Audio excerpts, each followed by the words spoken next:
ये है MG M9 MG की ऑल न्यू लग्जरी MPV और इस वीडियो में हम करने निकले हैं इसकी फर्स्ट ड्राइव, जिसमें आप देखेंगे मुझे इसकी सेकंड रो में सोते हुए, फर्स्ट रो में मसाज लेते हुए एंड ऑब्वियसली हम इसकी रेंज की बात भी करेंगे। सो मेक श्योर कि आप लोग बने रहिएगा मेरे यानी कि लकी के साथ। Welcome to Hot Car India.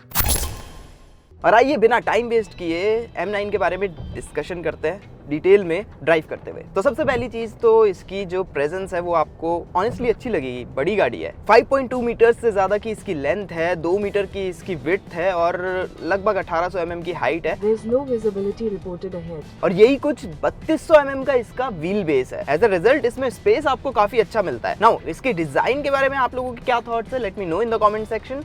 मुझे पर्सनली इसकी रोड प्रेजेंस एक्चुअली काफ़ी अच्छी लगी। ड्राइवर की सीट में आपको 12 वे पावर एडजस्टमेंट मिलती है, मसाजिंग फंक्शन है फ्रंट रो के लिए, साथ में दोनों ही सीट्स हीटेड एंड वेंटिलेटेड है।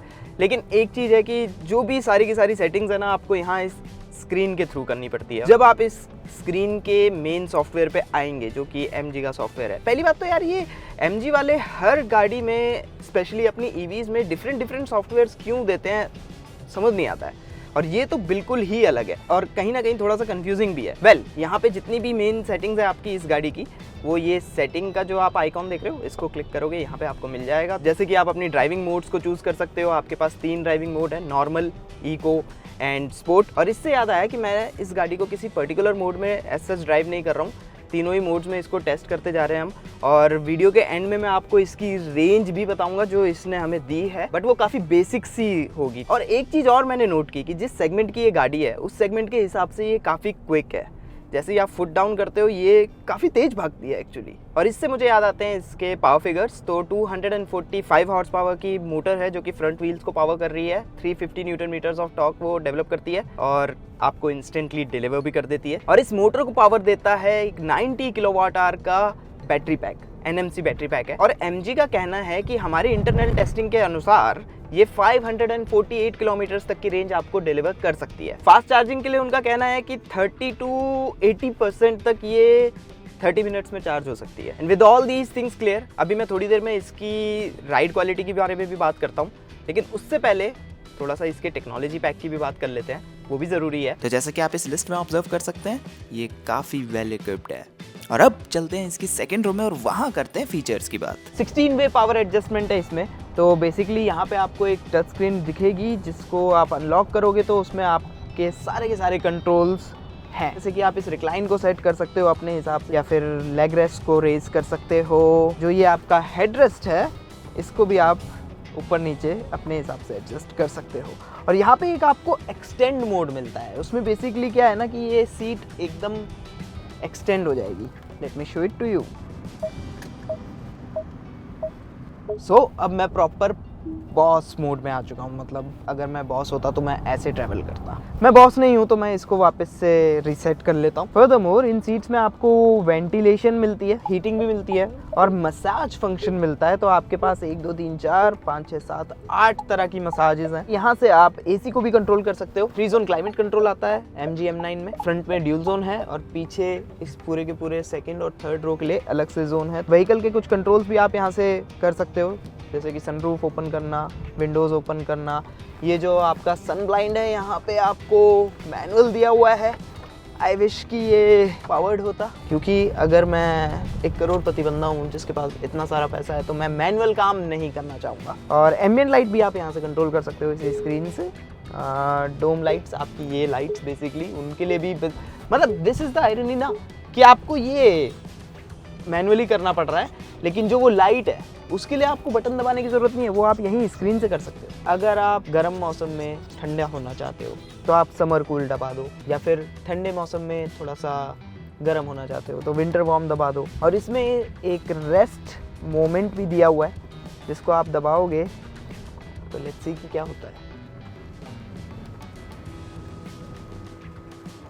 ओह, सो बेसिकली मैं रेस्टिंग पोजीशन में आ गया हूँ। और इस रेस्टिंग पोजीशन पे आके मैंने एक चीज़ ऑब्जर्व की कि जो पीछे की विंडो है उसमें आपको किसी तरह के ब्लाइंड नहीं मिलते हैं। एज अ रिजल्ट जब आप रेस्टिंग पोजीशन पे जाओगे तो सूरज डायरेक्ट आपके फेस पे चमकेगा, जो ऑनेस्टली इतना अच्छा एक्सपीरियंस नहीं है। और जब आपका सब चीज़ों से मन भर जाए तो आप रीस्टोर स्टैंडर्ड सिनेरियो कर सकते हो, जिसमें गाड़ी वापस अपने स्टैंडर्ड मोड में चली जाए। जो पैसेंजर या फिर को ड्राइवर की सीट है उसको आप इलेक्ट्रिकली आगे पीछे मूव कर सकते हो because you are the boss. यहाँ पे आपको एक कप होल्डर भी मिलता है आपके लिए, और हाँ, आपके मोबाइल फ़ोन को स्टोर करने के लिए यहाँ नीचे अलग से स्टोरेज है। अगर मैं इसको ओपन करूँ तो अगर आपको याद हो तो मैंने जब ये गाड़ी भारत मोबिलिटी शो में कवर की थी तो यहाँ से एक टेबल निकलता है, पिकनिक टेबल या रिट्रैक्टेबल टेबल। यहाँ पे उसको रिप्लेस कर दिया है इस टिश्यू बॉक्स ने बेसिकली, और यहाँ पे थोड़ा सा और स्टोरेज स्पेस है जहाँ पे आप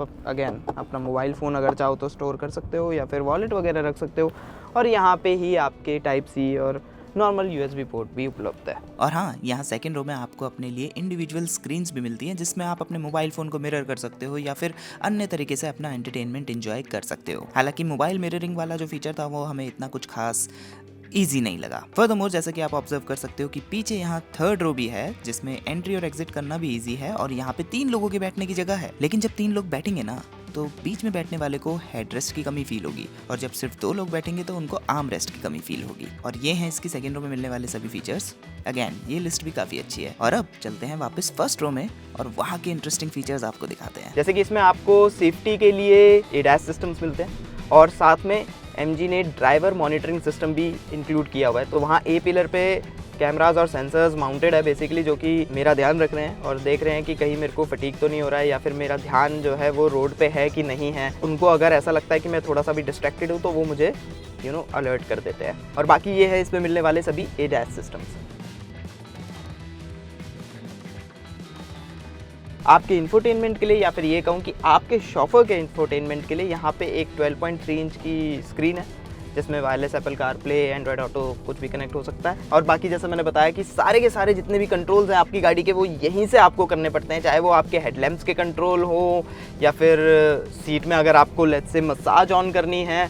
और इससे याद आया कि मैं सीट की मसाज एक बार ऑन करके देखता हूँ, लेट्स सी कि वो है कहाँ, लेकिन इतना कन्फ्यूजिंग है मैं भूल गया। ड्राइवर सीट वेंटिलेशन लेवल 2 पे कर देते हैं, और driver seat massage let's take snake shaped massage medium intensity में। यस, जो इसका मसाजिंग फंक्शन है वो एक्चुअली आपको पसंद आएगा। और मसाज की सबसे बढ़िया बात यह है कि वो बिल्कुल यहाँ नीचे तक, यहाँ तक जाके मसाज करता है।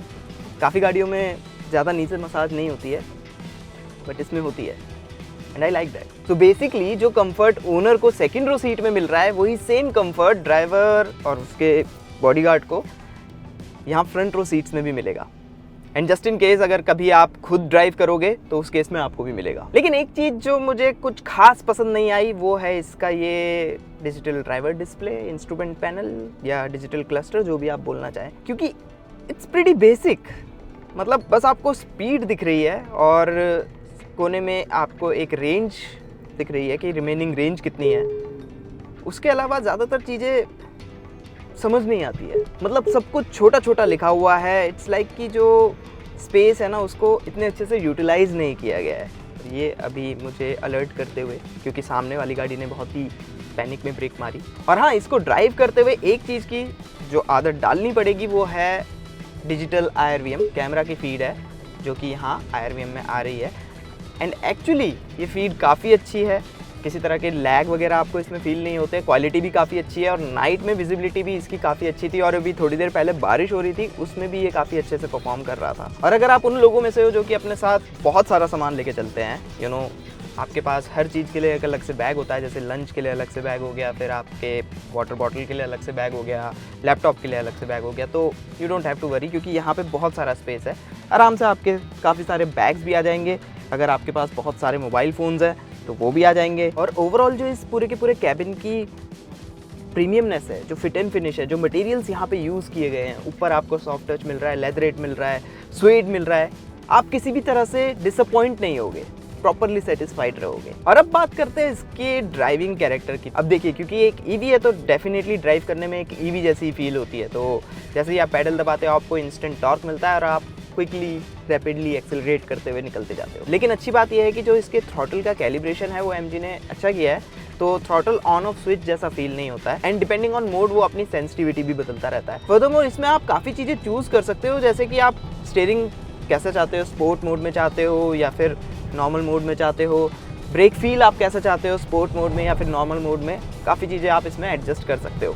हाई स्पीड पे ड्राइव करते हुए, हाईवेज पे क्रूज करते हुए गाड़ी काफ़ी प्लांटेड फील होती है, एटलीस्ट ड्राइवर की सीट से। यस, ये एक काफ़ी बड़ी और ऊंची गाड़ी है जिसमें काफ़ी वजन भी है, लेकिन बॉडी रोल ना के बराबर है, जो कि काफी अच्छी बात है। और इसका पूरा क्रेडिट जाता है इसके फर्म शॉक एब्जॉर्बर्स को। अब देखिए, बात यह है कि इन फर्म शॉक एब्जॉर्बर्स के होने की वजह से ना जो छोटी छोटी इम्परफेक्शंस होती है ना रोड के ऊपर, उनको ये गाड़ी इतने अच्छे से सूख नहीं कर पाती, एलिमिनेट नहीं कर पाती, वो कैबिन के अंदर ट्रांसफर हो जाती है। एज अ रिजल्ट इसकी राइड कहीं ना कहीं आपको उतनी लग्जरियस नहीं लगेगी। हाउएवर, इतनी लंबी चौड़ी और बड़ी गाड़ी होने के बावजूद भी इसको सिटी में मैन्यूवर करना एक्चुअली काफी ज्यादा इजी है, क्योंकि सिटी स्पीड पे इसका स्टीयरिंग नाइस एंड लाइट है और साथ में आपको एक 360 डिग्री कैमरा और बहुत सारे सेंसर्स भी मिलते हैं, जो कि आपको टाइट पार्किंग स्पेसेस में या फिर तंग गलियों में इसको मैन्यूवर करने में हेल्प करते हैं। फर्दरमोर, इसका एनवीएच भी आपको काफी ज्यादा पसंद आएगा।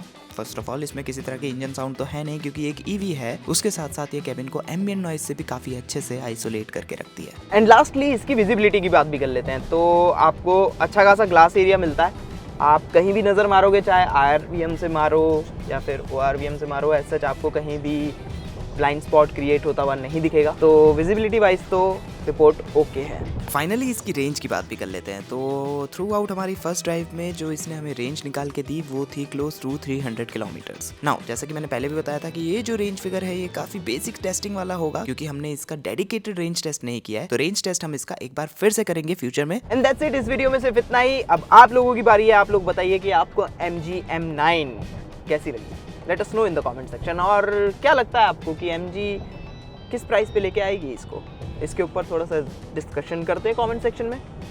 और वीडियो अच्छी लगी है तो लाइक करना मत भूलिएगा एंड सब्सक्राइब कर लीजिए, सो दैट आगे आने वाली वीडियोस को आप मिस ना करते और यहाँ पे क्लिक करके आगे की वीडियोस देखिए। Thanks for watching.